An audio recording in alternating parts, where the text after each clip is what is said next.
धन्यवाद मदन जी।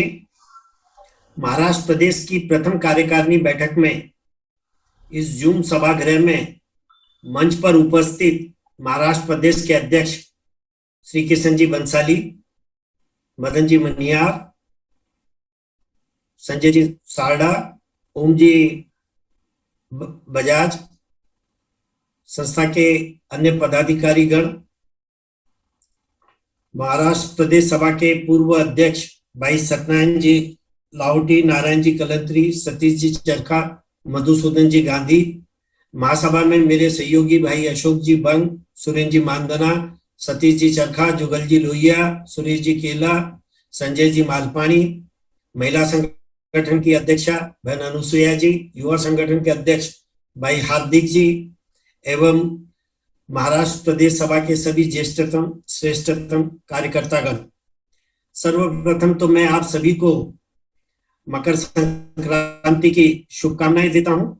और सूर्य भगवान सूर्य नारायण जब उत्तरायण में प्रवेश कर रहे हैं, उसके दूसरे दिन ही हमारी हिंदू धर्म में मान्यता है कि सूर्य भगवान के उत्तरायण होते से ही हम शुभ कार्यों की शुरुआत करते हैं।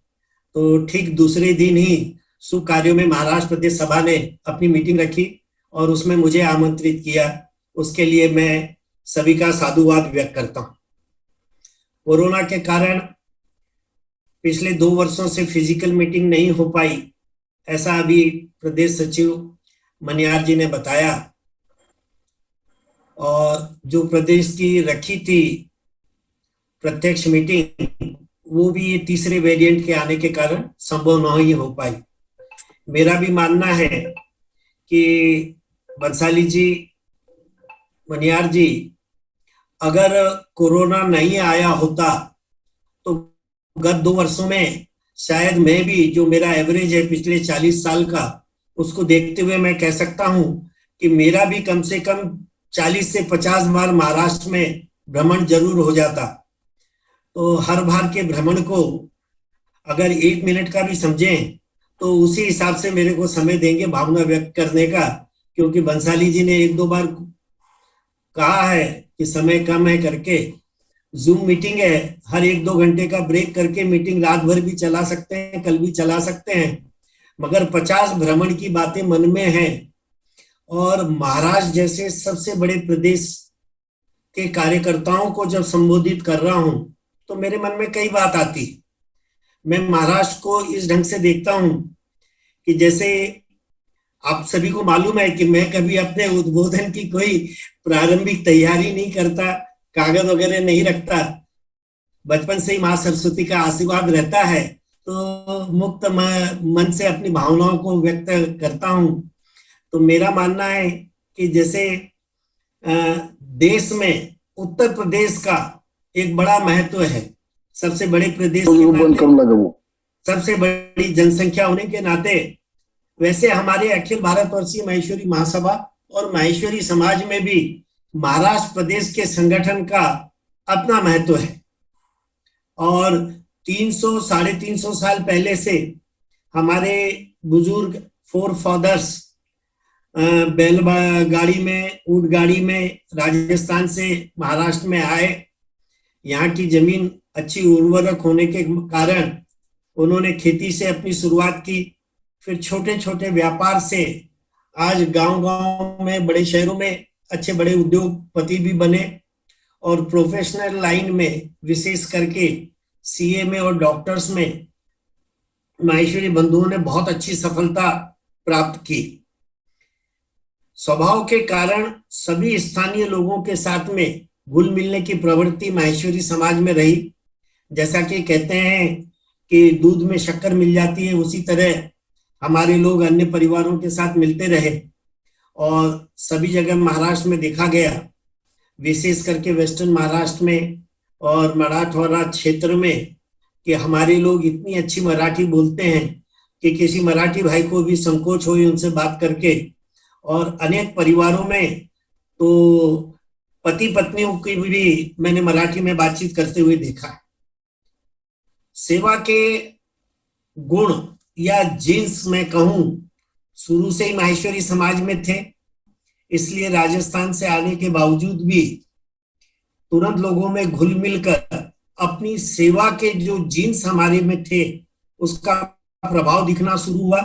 और महाराष्ट्र में न बल्कि सामाजिक क्षेत्र में, आध्यात्मिक क्षेत्र में, यहाँ तक कि राजनीतिक क्षेत्र के कृषि उत्पन्न बाजार समिति हो, चाहे कोई सहकारी बैंक हो, चाहे नगराध्यक्ष वगैरह जैसे कारपोरेटर वगैरह के स्थान हो, सभी स्थानों पर माहेश्वरी भाइयों ने अपना स्थान बनाना शुरू किया। मुझे कहने में कोई संकोच नहीं है, जो मेरा अध्ययन कहता है कि महाराष्ट्र में मुख्यमंत्री कोई बना हो मगर उसका कोई नजदीकी किचन कैबिनेट का सहयोगी साथी हमेशा कोई न कोई माहेश्वरी रहा है। ये माहेश्वरी समाज की गुणवत्ता और उसकी इंटीग्रिटी के बारे में एक अच्छा संदेशा हम सभी को देता है। मैं जानता हूं कि आज तक महाराष्ट्र में सैकड़ों की तादाद में नगराध्यक्ष बने, बड़े बड़े शहरों में, डिस्ट्रिक्ट टाउन्स में भी बनने का सौभाग्य हमें मिला। हमारे राजनीतिक सेवा क्षेत्र में सहयोग करने वाले समाज भाइयों में से अनेक लोग एमएलए बने, मिनिस्टर बने। यहाँ तक कि एक बार मुझे याद है कि हमारे समाज के महाराष्ट्र की 280 सदस्यों की विधानसभा में 5-5 एमएलए थे।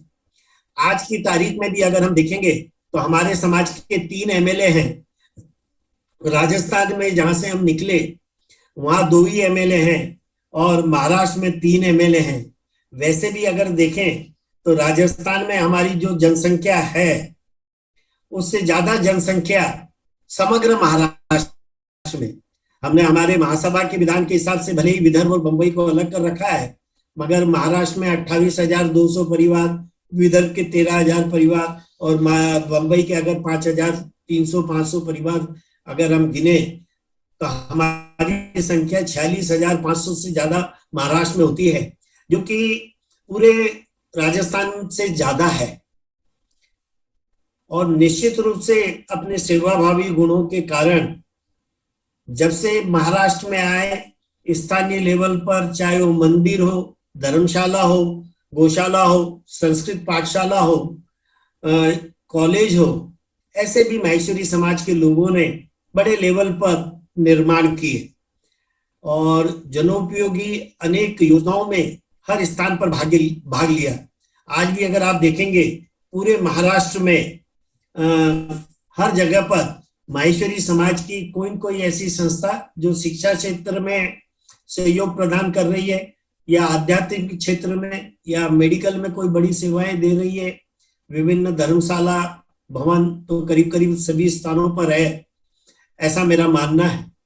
तो जहां आकर बसे वहां समाज से कुछ लिया, मगर वापस वहीं के समाज को कुछ देने की भावना हमेशा माहेश्वरी समाज में रही और इसी नाते ये सारा कार्य हुआ होगा।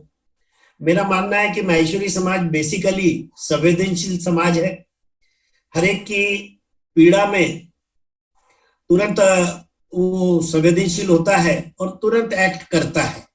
और किसी भी समाज की उन्नति के लिए मैं समझता हूं कि उसका सर्वांगीण विकास हो, और सर्वांगीण विकास में मैं समझता हूं कि शैक्षणिक विकास, शारीरिक विकास, आध्यात्मिक विकास, सामाजिक विकास, नैतिक विकास, आर्थिक विकास, ये सारे ही पैरामीटर्स आते हैं, वो सभी होना चाहिए। तो आज महाराष्ट्र में हमारे पास में संगठन इस स्ट्रक्चर का हो गया है कि हमारे जिन साथियों को किसी भी तरह के उसके उत्थान के लिए, उसके उन्नयन के लिए किसी तरह की आवश्यकता है, तो स्थानीय स्तर पर, तहसील स्तर पर, जिला और प्रदेश स्तर पर हमारा संगठन इतना मजबूत हो गया है कि उस समाज के, उस भाई की, उस परिवार की हम सेवा कर सकते हैं। बेसिकली किसी भी सामाजिक संगठन का कार्य होता है कि जो समाज के सामने समस्याएं आती है, समय समय पर जो चुनौतियां आती है, उसका मुकाबला करें या उसके मुकाबले के लिए पहले से हमारे पास में योजना तैयार रहे। अगर आप महासभा का इतिहास, हमारे समाज का इतिहास देखेंगे तो पिछले 100 वर्षों में अनेक समस्याएं समाज के सामने आई। हमारी पीढ़ी के भी जो लोग आज प्रथम श्रेणी के कार्यकर्ता हैं, उनसे वो कोई समस्याएं छुपी हुई नहीं है। महासभा के मंच से, सामाजिक संगठनों के मंच से हमने घूंघट जैसी प्रथा को, दहेज जैसी समस्या को, और विशेष करके एक समस्या जिसने महाराष्ट्र में बहुत सारी घटनाएं हुई। हाँ, मैं वधु हत्या और वधुओं की आत्महत्या का उल्लेख कर रहा हूँ। ऐसी बहुत सारी घटनाएं हमारे समाज में हुई, मगर इन सब के निराकरण के लिए समाज ने समय समय पर कदम उठाया। ऐसी घटनाओं की पुनरावृत्ति नहीं हो, इसके निराकरण की योजना बनाई, और निश्चित रूप से उसके समाज को फायदा मिला। मेरा मानना है, मैं कई जगह कहता भी हूं ये बात, कि जिस तरह से फैशन बदल जाती है, कभी बेल बॉटम का जमाना था, अभी कुछ सालों से देखें महाराष्ट्र की समाज सेवा में भी आप देखें तो मोदी जैकेट का उपयोग होने लगा है। कोई भी कार्यकर्ता मंच पर बिगर जैकेट के नजर नहीं आता। तो जिस तरह से फैशन बदलते रहती है, उसी तरह से सामाजिक समस्याएं बदलते रहती है। और कई बार तो ये देखने में आया कि एक समस्या का निवारण करने हम जाते हैं और उसी निवारण के कारण अनेक समस्याएं जन्म लेना समाज में शुरू हो जाती। मगर जागरूक समाज, जीवंत समाज और उसकी संस्थाओं और कार्यकर्ताओं का कार्य होता है कि हर समय पर ऐसी समस्याओं के निदान के लिए, निजात के लिए उपचार योजना तैयार करके रखे। ये मेरा सौभाग्य था कि साधारण परिवार से होते हुए भी समाज का नेतृत्व और समाज का प्रथम नागरिक बनने का सौभाग्य पिछले सत्र में निर्विरोध रूप में प्राप्त हुआ।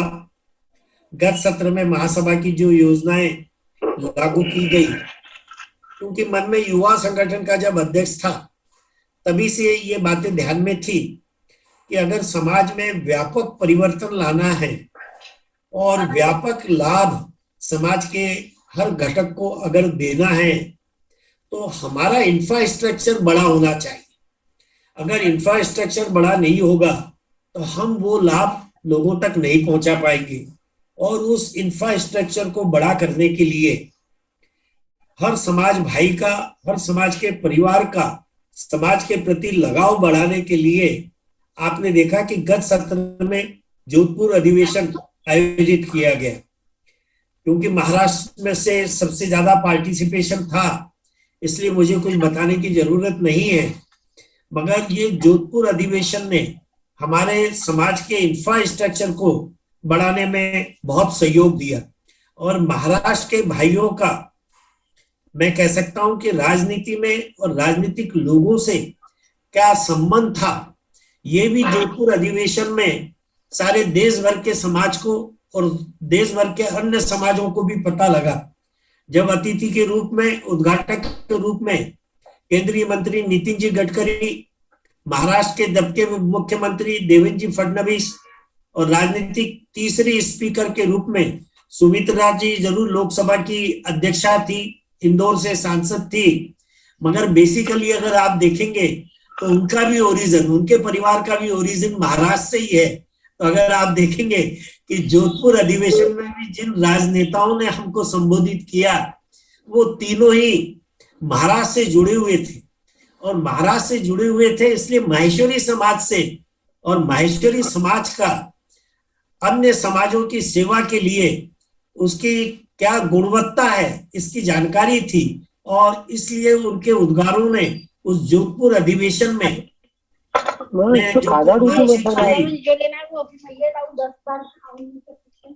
किसी का माइक चालू है, ये इस बात का भी संकेत कर रहा है, अभी जुड़ा हुआ नीचे गिर गई थी इधर। ये इस बात का भी संकेत कर रहा है कि वो हमारा सदस्य पूरे परिवार के साथ हमारी मीटिंग में जुड़ा हुआ है।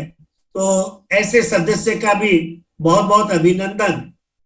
और थोड़ी देर पहले एक बच्चे के रोने की भी आवाज हमने सुनी थी, तो विशेष करके उस परिवार का अभिनंदन जो रोते हुए बच्चे को भी समाज की जूम मीटिंग में शामिल करके हमारे विचार सुनने के लिए अभी से प्रेरित कर रहे हैं। ऐसे परिवार का भी अभिनंदन करता हूं। तो मेरे मन में था कि जब तक हमारा इंफ्रास्ट्रक्चर अगर बड़ा नहीं होगा तो जो हमारे टारगेट्स हैं वो पूरे नहीं हो सकेंगे।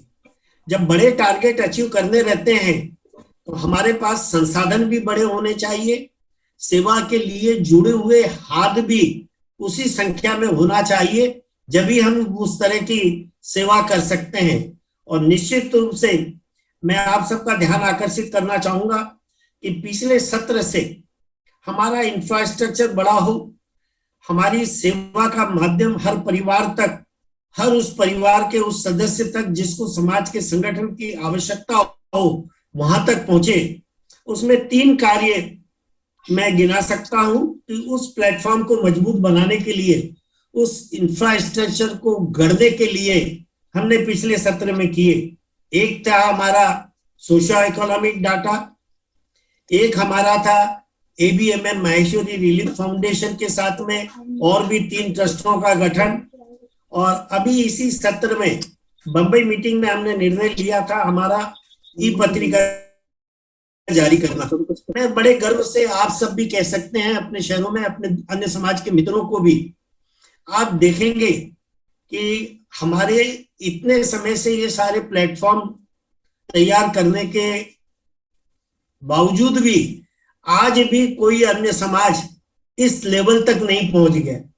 कोई भी अन्य समाज की आप नहीं देखेंगे कि कोई ई पत्रिका है, आप नहीं देखेंगे कि कोई समाज के पास में अपना सोशियो इकोनॉमिक डाटा इस रूप में है कि प्रदेश का या जिले का या स्थानीय लेवल का एडमिन बटन दबाते से कह सकता है कि मेरे प्रदेश में, मेरे जिले में इतने लोगों के पास में खुद के सर पर छत नहीं है, या इतने लोग 1 लाख रुपए से कम या 3 लाख रुपए से कम सालाना इनकम प्राप्त कर रहे हैं, इसलिए आर्थिक रूप से संघर्ष कर रहे हैं, या इन परिवारों के बच्चों को एजुकेशन में समाज के ट्रस्टों की सहायता है, या इन परिवारों में ऐसे बच्चे मौजूद हैं जिनको अगर मोटिवेट करें तो आने वाले समय में वो देश के सिविल सर्विसेज में कामयाब हो सकते हैं और समाज की, राष्ट्र की उन्नति में अपना नाम लिखा सकते हैं। तो जब ऐसे बड़े टारगेट अचीव करने रहते हैं तो इंफ्रास्ट्रक्चर बड़ा होना चाहिए। गत सत्र में इन्हीं सभी चीजों का उपयोग करते हुए हमने अपना इंफ्रास्ट्रक्चर बढ़ाया, मगर कई बार क्या होता है कि कुछ कार्य हम करते हैं, कितना भी मंचों से कहें, सारी बात लोगों के गले नहीं उतार पाते हैं। ऐसी एक बात में मुझे अपना बड़ा फेलियर लगता है, वो है हमारी माहेश्वरी पत्रिका की सदस्यता अभियान में। जब भी हम माहेश्वरी पत्रिका की सदस्यता की बात करते हैं तो हमारे लोगों को लगता है कि महासभा का ये मुखपत्र है, शायद चल नहीं रहा, इसलिए महासभा के सभापति जी और पदाधिकारियों ने ऐसी योजना बनाई और जबरदस्ती हमको मेंबर बनाकर हमसे शुल्क लेकर इसको चलाने का ये कोई अभियान है। मैं आज की मीटिंग में जब हमारे सबसे बड़े प्रदेश के सबसे जागरूक कार्यकर्ता बैठे हैं, उनके मन की ये भ्रांति और गलतफहमी को दूर करना चाहता हूं। आपको बड़े स्पष्ट रूप से बताना चाहता हूं कि माहेश्वरी पत्रिका की जो मेंबरशिप का शुल्क है, उसके अनुपात में हर पत्रिका की हर माह की जो प्रिंटिंग कॉस्ट आती है, जो उसको निर्माण करने की कॉस्ट आती है, उससे कहीं ज्यादा आती है। किसी भी पत्र पत्रिका की कॉस्टिंग, उसके बेचने का जो मूल्य रहता है उससे बनाने की कॉस्ट हमेशा ज्यादा आती है।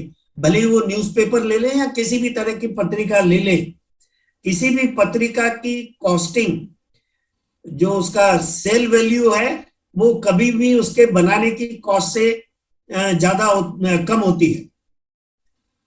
तो इसलिए पत्रिका के मेंबर बनाने के ये उद्देश्य कभी भी नहीं है कि पत्रिका में कोई आर्थिक लाभ हो। इसका जो बड़ा उद्देश्य है, मैं समझता हूं कि हमारे अनेक प्रयत्न करने के बावजूद भी हम आप तक नहीं पहुंचा पाए। वो बड़ा उद्देश्य हमारा है कि हम चाहते हैं कि विश्व में माहेश्वरी समाज अपने फोर फादर्स के आशीर्वादों के कारण, हमारे में जो जीन्स हैं, वो वंशानुगत उन गुणों के कारण विश्व का सबसे संस्कारी समाज गिना जाता है। वो हमारा संस्कारी समाज का दर्जा अगर हमें कायम रखना है तो उसके उपयोग में, उसके प्रयोग में माहेश्वरी पत्रिका का सबसे बड़ा योगदान हो सकता है। इस बात को आपको समझने की आवश्यकता है। माहेश्वरी पत्रिका हमारे घर के जब ड्राइंग रूम में रहती है, हमारे घर का बच्चा, हमारे घर में आने वाले अन्य सदस्य जब उसको देखते हैं तो माहेश्वरी समाज की गतिविधियों की, माहेश्वरी समाज के कृतित्व इतिहास की जब उसको जानकारी लगती है तो उसका अट्रैक्शन समाज के प्रति बना रहता है।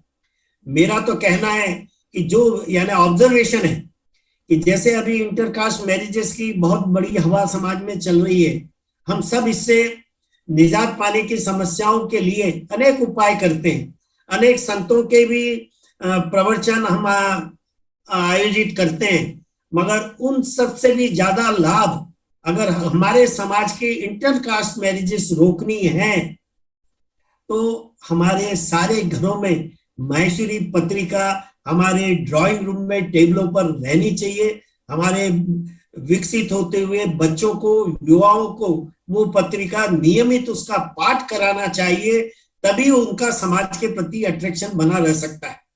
क्योंकि पीरियड चेंज हो गया 25-50 सालों में। पहले हम किसी एक मोहल्ले में रहते थे और हमारे घरों पे हमारे मित्र परिवार, रिश्तेदारों का मित्र परिवार भी हमारे सारे माहेश्वरी होते थे, ऐसे लोगों का ही आगमन होता था। अब क्योंकि प्रोफेशनल क्षेत्र में, व्यापार के क्षेत्र में, उद्योग के क्षेत्र में हमारे परिवारों ने इतनी उन्नति कर ली है कि रिश्तेदारों से ज्यादा आगमन हमारे परिवारों में अन्य समाज के लोगों का होने लगा है। इससे बच्चे के मन में भी भाव अन्य समाज के प्रति किसी तरह का संकुचित भाव नहीं होता है। और जिस तरह का एजुकेशन हो गया, हमारे बच्चे हॉस्टल में जाकर रहने लग गए, तो अन्य समाजों से उनका जो एक्सपोजर है वो अलग तरह का हो गया है। मगर कितना भी अगर एक्सपोजर दूसरे समाज के साथ में हो, भाई अशोक जी बंग तो हमारी उस समिति के बहुत समय तक प्रमुख रहे कि जा जाके जगह जगह हमने वेबिनार लिए, सेमिनार्स लिए बच्चों को और उसको आह्वान करने के लिए। मगर हमारे कार्यक्रमों में भी आप देख रहे हैं कि बच्चों की पार्टिसिपेशन इन वर्षों में बहुत कम हो गया। उसका बेसिक कारण यह है कि पेरेंट्स अब बच्चों के एजुकेशन के प्रति बहुत जागरूक हो गए।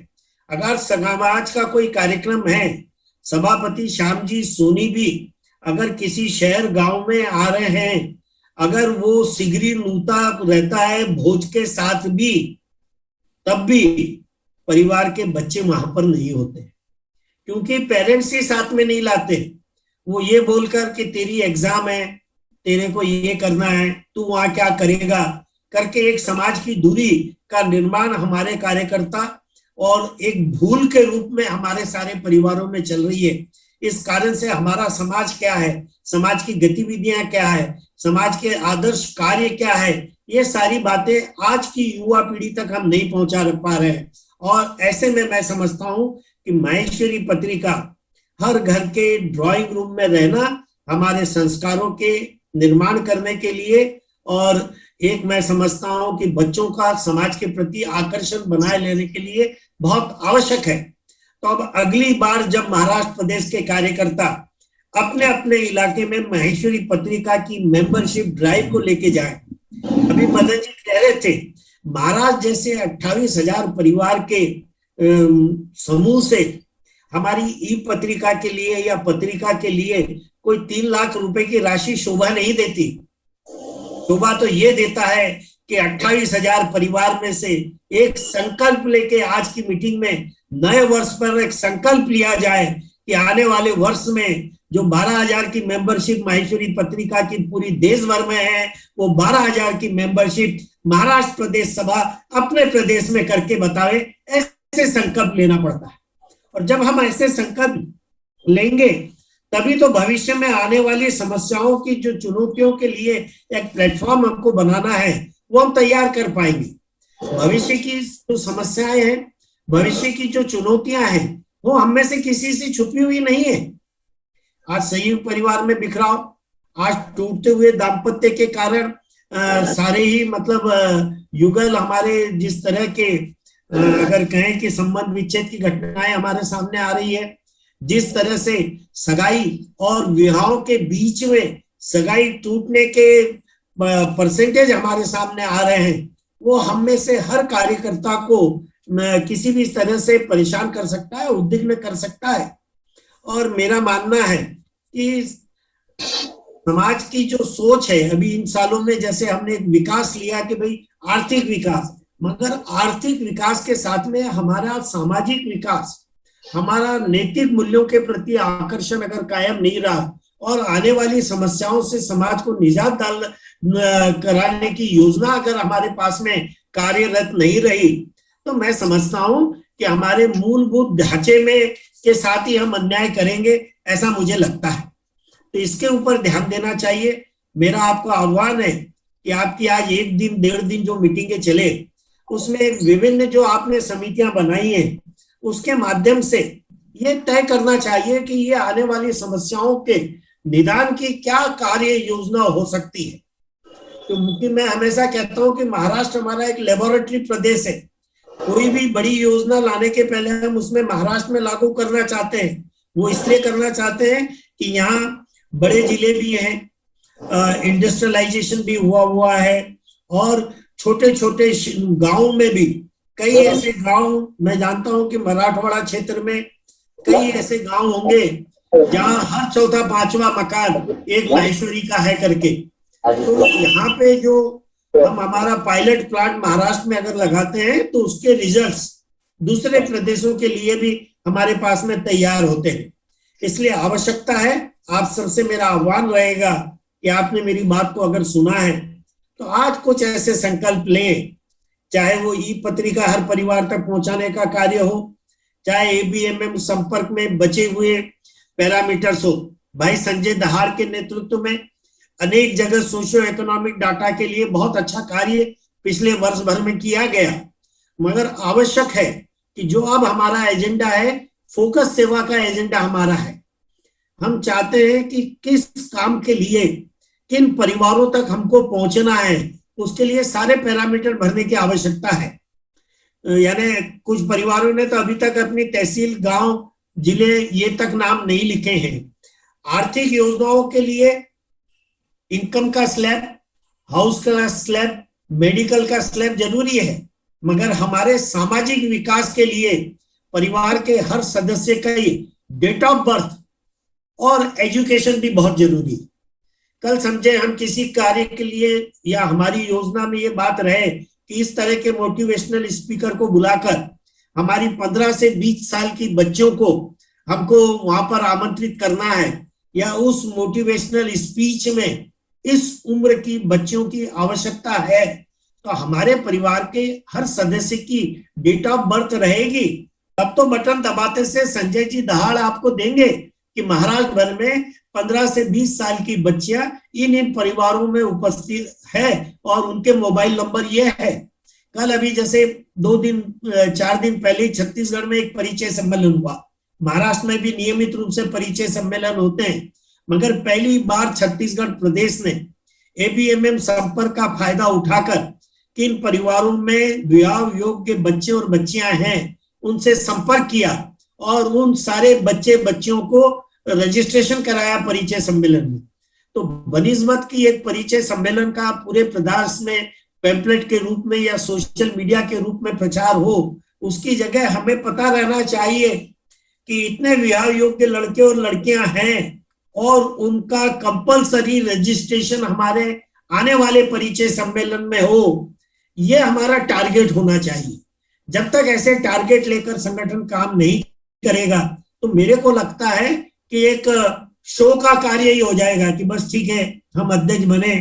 कई बार मैं कहता हूं, मेरे शब्द कटु भी लगते हैं कि एक जैसे योनि आदमी को जिंदगी में पूरी करनी होती है, वैसे पद पर आने की भी एक योनि रहती है कि 3 साल में अध्यक्ष रहा तो भाई 3 साल का ये पीरियड मेरा अच्छे से निकल जाना चाहिए, कोई कटु प्रसंग नहीं आना चाहिए, सबको खुश रखना चाहिए, इसलिए सभी की बात मंजूर करते चले।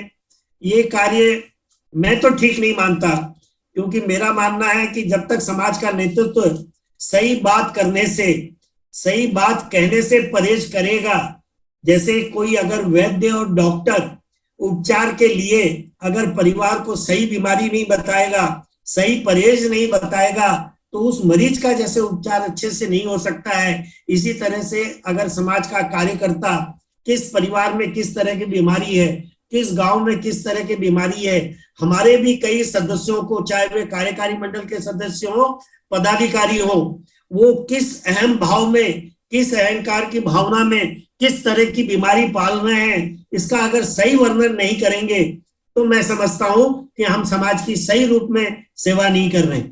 मुझे विश्वास है कि पिछले कुछ सालों में किए हुए कार्यों के कारण अखिल भारतवर्षीय महेश्वरी महासभा का जिस तरह से इतिहास रहा, जिस तरह के कार्यकर्ता इस संगठन से जुड़े, उसके कारण, और विशेष करके कोरोना के इस काल में हमारी सेवा भाव का वो रूप हमने देखा है कि जिसके कारण इस समाज के प्रथम नागरिक होने का मुझे गर्व होता है। और मैंने ही नहीं, माहेश्वरी समाज की सेवा भाव को हमारे सारे आध्यात्मिक गुरुओं ने बहुत नजदीक से देखा। हमारे देश के सारे राजनेताओं ने माहेश्वरी समाज की कोरोना पीरियड में की गई सेवाओं का मूल्यांकन बहुत नजदीक से किया। यही नहीं, हर स्थानीय लेवल के ब्यूरोक्रेट ने भी माहेश्वरी समाज की जिस तरह की सेवा कोरोना पीरियड में हुई है उसको उन्होंने नोटिस किया है। और यही कारण है, चाहे रेलवे से ट्रेवल करते समय मजदूर वर्ग हो, उनके लिए कोई भी सेवा, टिफिन, चप्पलों की भी आवश्यकता पड़ी। मैं जानता हूं कि उस समय गर्मी का महीना था, अप्रैल मई 2020 में, उन लेबर के पैरों में चप्पल भी नहीं थी, या स्टेशन की भीड़ में उन्हें चप्पल भी खोनी पड़ी। तो कई जगह से रेलवे के डीआरएम ने माहेश्वरी समाज के एनजीओ को, वहां की संस्थाओं को फोन करके सैकड़ों की तादाद में चप्पलें भी स्टेशन पर बुलाई। तो अगर कहीं का ब्यूरोक्रेट जब चाहता है कि उसके शहर में दुर्बल परिवारों की या अन्य समाज की सेवा हो, और उसमें भी अगर सबसे पहले माहेश्वरी समाज के संगठन को याद किया जाता है, तो हमारे लिए, सबके लिए ये बड़े गर्व की बात है। और हमारे बुजुर्गों ने जिस तरह के जीन्स और संस्कार सेवा भाव के हमको दिए, ये उसका पुण्य प्रताप है। और यही कारण था कि कोरोना के उस काल में जब रेमडेसिविर इंजेक्शन के लिए दिन रात ऐसी भगदड़ मच रही थी, उसी समय सिप्ला कंपनी को हमारे ये इंजेक्शन प्रोवाइड करने वाले दिगंबर जी झवर के रूप में एक देवदूत हमारे सामने आया, और उन्होंने सारी रिस्क लेकर दिनेश जी के माध्यम से और हमारे माध्यम से महासभा के कार्यकर्ताओं का उपयोग करते हुए पूरब में स्थित बांग्लादेश के पड़ोस में कलकत्ता और इधर पाकिस्तान के पड़ोस में लगा हुआ गंगानगर जिले तक ये इंजेक्शन पहुंचाए गए। उत्तर में दिल्ली से लेकर दक्षिण में हैदराबाद, बेंगलोर तक ये इंजेक्शन सारी रिस्क लेके पहुंचाए गए। निश्चित रूप से महाराष्ट्र प्रादेशिक सभा ने, दिगंबर जी झंवर का महासभा ने भी सत्कार अपनी मीटिंगों में घोषित किया है।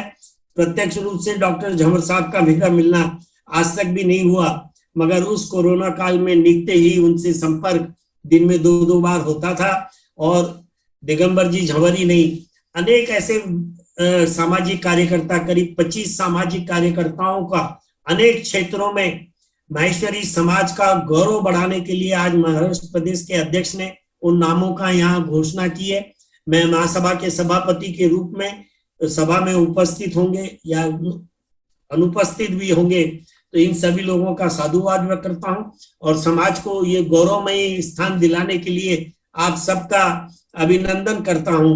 मुझे विश्वास है कि आगे आने वाले समय में भी आप इसी तरह के गौरवमयी कार्य करके हमारे माहेश्वरी समाज को हमेशा ऐसा ही गौरवान्वित करते रहेंगे।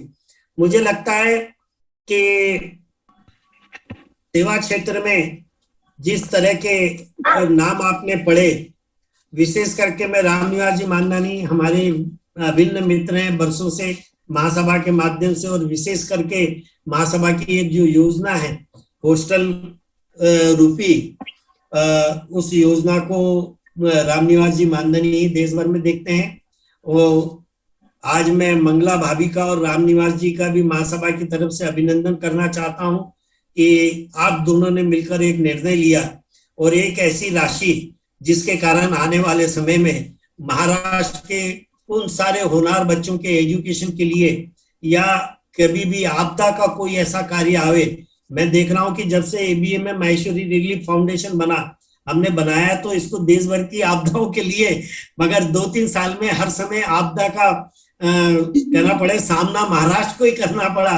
और दोनों तीनों प्रसंगों पर एबीएम फाउंडेशन के माध्यम से हम महाराष्ट्र के आपदा वाले परिवारों को सहायता कर पाए। कितनी भी सहायता करने के लिए समाज कितना भी ट्रस्ट बना ले, कितने भी मंगला भाभी और रामनिवास जी आमदनी जैसे भामाशाह सामने आए, ये राशि हर समय कम पड़ सकती है जब तक कि हम हर सदस्य के मन में ये भाव नहीं जगाएं कि हाँ ये मेरा समाज है, इस समाज में जन्म लेने से मैं अपनी कॉलर ऊंची निकाल करके अपने गली मोहल्ले अपने शहर में भ्रमण करता हूं, तो मुझे इस समाज में, इस परिवार में, महेश परिवार में जन्म लेते से जब मेरे को इतना मान मिलता है तो मेरा इस समाज के प्रति ऋण है। मेरा कोई भी आर्थिक स्तर रहे, मगर जीवन के हर सुख दुख के प्रसंग में मेरा ये कर्तव्य बनता है कि मैं समाज को कुछ न कुछ कंट्रीब्यूट करूं। ये भाव हमें समाज के 1,65,000 परिवार जो हमारे रजिस्टर्ड है, उस परिवार के हर सदस्य तक पहुंचाना आवश्यक है। और आने वाले समय में मंगला भाभी और रामनिवास मानधनी के रूप में अनेक भामाशाह निश्चित रूप से समाज के सामने आएंगे, और उन्हीं के सहयोग से जो समाज में ये 10-15% हमारे दुर्बल परिवार हैं, उनके विकास में हम सफल होंगे। और हमारी सफलता की गाथा और हमारी सफलता की सुगंध जब सारे समाजों में फैलेगी, अन्य समाजों में फैलेगी, हमारे समाज के भी सारे परिवारों में फैलेगी, तो निश्चित रूप से अन्य समाज भी ऐसी योजना बनाएंगे और पूरे राष्ट्र के उत्थान में प्रथम रूप में माहेश्वरी समाज का नाम लिया जाएगा, ऐसा मैं समझता हूं। धन्यवाद। जय महेश। एक कार्यक्रम अभी जिसकी जानकारी अध्यक्ष जी ने आपको दी, करीब 1 बजे से हमने वो एक कार्यक्रम रखा है। मेरी जानकारी में भी एक अंतरराष्ट्रीय षड्यंत्र के हम भागीदार हो रहे हैं, क्योंकि देश के प्रथम स्तर के इंडस्ट्रियल और व्यावसायिक समाज से हम हैं, इसलिए इस देश में ये अंतरराष्ट्रीय षड्यंत्र बड़े रूप में अपना पैर नहीं जमावे, इसके लिए हमने एक व्याख्यान माला करीब 1 बजे से रखी है। क्योंकि मैं समझता था कि बड़ी संख्या में देश भर से कार्यकर्ता उस व्याख्यान को सुने और उससे क्या हमारा नुकसान हो सकता है उसके अभी से उसके लिए योजना बनाए, हमारे युवा महिलाएं सब सुने। और एक बड़ा कार्यक्रम महाराष्ट्र प्रदेश की ये मीटिंग थी, इसलिए बंसाली जी को मैंने निवेदन किया था कि आप इजाजत दें, आपकी मीटिंग में ही हम उन लोगों को आमंत्रित करें जिससे आपके 400-500 कार्यकर्ता, मुझे तो विश्वास था कि आज करीब 500 कार्यकर्ता महाराष्ट्र की खुद की कार्यकारी मंडल मीटिंग में जुड़ेंगे, मगर मैं देख रहा हूं कि आंकड़ा 210 तक पहुंचा है। मगर बंसाली जी, मैं जानता हूं आपके पास में समय की कमी है, मगर बड़े कॉज के लिए कुछ न कुछ तो त्याग करना ही पड़ता है। आप अपने सदस्यों को, सभा की मीटिंग के मेंबरों को इस त्याग के लिए आह्वान करेंगे। 11:45 हुआ है, 12:45 तक आप अपनी मीटिंग के अन्य सब्जेक्ट पूरा करें। 12:45 के करीब मेरे ख्याल से आपको जो ओम जी बजाज ने, राम जी मुंदड़ा ने और हमने महासभा के सभी कार्यकर्ताओं ने देश भर में जो लिंक भेजी है, उस लिंक के माध्यम से लोगों को एडमिट करना शुरू करें 12:45-50 से। और हमारे जो 2 लोग हैं जिनको हमने आह्वान किया है, इसके बारे में अंतरराष्ट्रीय षड्यंत्र के ऊपर माहेश्वरी समाज को जागरूक करने के लिए रमेश जी सिंधे जन जागरूक समिति के राष्ट्रीय प्रवक्ता हैं और सुनील जी घनवट, इन दोनों को भी उस समय हम एडमिट करें 12:45 के समय। और थोड़ा सा लंच हम लेट ले, 1:30-2 बजे तक ये चलावें।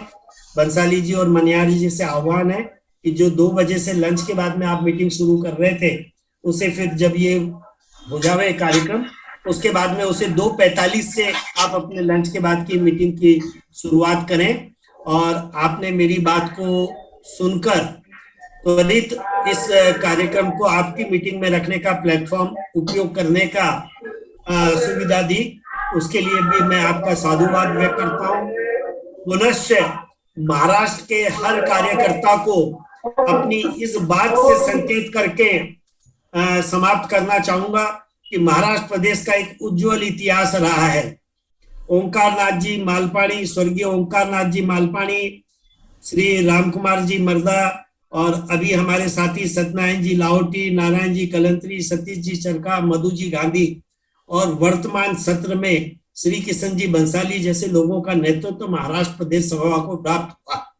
जिस कोरोना काल में लोग हर कार्य करने के लिए बहाना बनाते हैं कि नहीं कोरोना है भाऊ ये काम कैसे कर सकें, जबकि अधिकांश कार्य जितने भी महासभा ने 2 साल में दिए थे आपको कार्यकर्ताओं को, वो घर में बैठकर पूरे करने के कार्य थे। ऐसे समय में भी आपका अध्यक्ष 17 जिलों का भ्रमण करता है और कोरोना का भी चैलेंज करता है, तो धन्य है जिस प्रदेश को ऐसे अध्यक्ष प्राप्त हुए, ऐसे कार्यकर्ता प्राप्त हुए। मुझे विश्वास है कि इन सभी से मोटिवेट लेकर आने वाला समय का कार्य हम सबको अपना प्रस्तावित करना चाहिए, तैयार करना चाहिए। धन्यवाद। जय महेश। धन्यवाद अध्यक्ष महोदय। आपका ये मोटिवेशनल स्पीच और ये श्रवणीय वक्तव्य बंद ही न हो ऐसे हम सबकी भावना होती है। आपका वक्तव्य चालू था तो बहुत से चैट बॉक्स में आ गया कि हमको इस स्पीच की वीडियो क्लिप भेजी जाए। ये इसी का प्रतीक है कि अपने स्पीच से कितने लोग प्रदेश के इंस्पायर हो रहे हैं। मैं सभी को यहाँ अवगत करा देता हूँ कि आदरणीय सभापति महोदय का ये जो स्पीच है ये हम महाराष्ट्र प्रदेश द्वारा YouTube पे प्रसारित करेंगे, आप उसका लाभ लेना। मैं अपने आप को और हमारे प्रदेश को गौरवान्वित महसूस करता हूँ कि जिन्होंने अपने पूरे जीवन में के जो समय अपने इस संगठन के लिए समर्पित किया, ऐसे अनुभवी दूरदृष्टि के दाता, टेक्नोलॉजिस्ट, प्रभावी वक्तृत्व रखने वाले बहुआयामी व्यक्ति और इंजीनियरिंग के स्नातक होते हुए जो टेक्नोलॉजी इन्होंने संगठन में लाई है, ई पत्रिका के द्वारा 1 मिनट के अंदर प्रदेश के हर घर तक वो पहुंचाने का उनका प्रयास है। ये देखते हुए हमें ऐसे बहुआयामी व्यक्तित्व हमारे देश का, हमारे समाज का नेतृत्व करता है, इसका हमें बिल्कुल गर्व है। सभापति महोदय, आपके कार्यकाल में जो हमने देखा जोधपुर अधिवेशन, हमारे जैसे संगठन में नए जुड़े हुए व्यक्ति को ये बहुत ही एक बेंचमार्क बन गया है। एक छोटी छोटी बात थी कि अनाज का व्यर्थ न जाए। हमने देखा था कि जब भी हम शादियां या कुछ फंक्शन करते हैं, बहुत से लोग 60% फूड वेस्ट कर रहे हैं और 40% खाते हैं। आपने एक ही संदेश उस जोधपुर अधिवेशन में दिया है कि उतना ही लो थाली में जितनी जगह हो अपने पेट में। इसके माध्यम से देखा गया कि वहां पे वेस्टेज नील था। वैसे आपने, मुझे अभी भी याद है, प्री वेडिंग शूटिंग पे बहिष्कृत करने का निर्णय लिया। मैं आपको बता देता हूं कि जब से ये निर्णय लिया श्री किशन जी बंसाली के नेतृत्व में, हमारे जिले में हमने जो भी प्री वेडिंग शूटिंग हुई थे उसके पहले वो तक प्रदर्शित नहीं करने दिए और सब समाज ने इसको मान लिया कि ये कितनी गलत प्रथा जा रही है। रिलीफ फाउंडेशन का निर्माण, महेश आवास योजना, ये आपके कार्यकाल की देन हम हमेशा याद रखेंगे। माहेश्वरी पत्रिका के लिए आपने बता दिया है कि 12,000 पत्रियों का संकल्प किया जाए, मगर मैं यहाँ पे आपको 12,000 पत्रिका या कुछ संख्या में तो कुछ आश्वासित नहीं करता, लेकिन यह बिल्कुल यहाँ पे आश्वासन देता हूँ कि बहुत सा प्रयत्न करके ज्यादा से ज्यादा मेंबर्स इसके बनाने का हम बिल्कुल कोशिश करेंगे। आप हमें ये आज्ञा दीजिए। आपके इस कार्यकाल में आपने अपने स्पीच में बताया कि महाराष्ट्र को आप एक लेबोरेटरी की स्टेट या प्रोजेक्ट पायलट के रूप में आप महाराष्ट्र में हर योजना लॉन्च करते हैं। ये हमारे प्रदेश को गर्व के लिए बात है। आपका बहुत बहुत धन्यवाद।